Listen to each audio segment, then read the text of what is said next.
Great effort lalo na that comeback win. Fortunately, overall, the Pinara to go 2-0. What happened for us? Ayun, naunahan na rin naman kami sa ano pa lang, first half pa lang. And yung third quarter, try na namin makahabol. But alam mo naman si SMB, basta talaga makakahabol doon. But we're trying to, our best. And ayun, next game mentality na. And then, kumuha lang kami ng lesson about this game. Kevin, did you expect your minutes to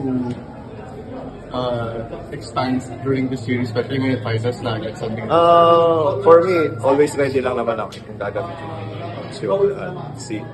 Ako, always ready rin. And I always give 100%. And sabi ko nga sa mga teammates ko, nasa likod lang nila ako. Ayun.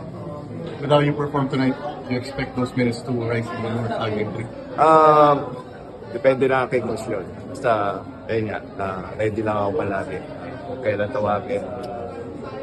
Even kasi kanina nga, naka-back-to-back ang 4 nung late in the game. Parang may konting hinayang ba na sana napaaga-aga yung habol niya? Wala, ano naman. Meron, siyempre. Gusto natin manalo eh. But di nga, kinapos nga. And, ayun, sabi nga ni Coach, back to square one kami.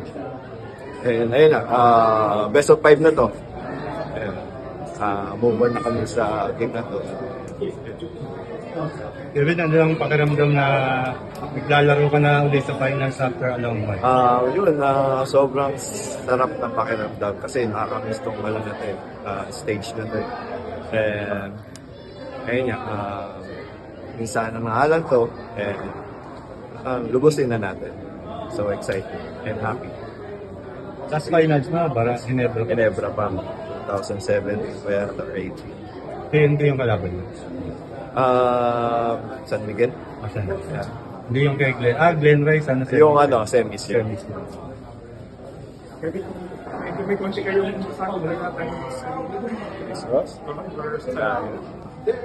Siyempre, ano lang naman, part of the game. Ayoko kung nababastos yung team ko. And alam niya naman, may oras pa. And look at, ayun nga, yung score. Tapos yan, depensa lang. Hanggat na wala yung buzzer, laro lang.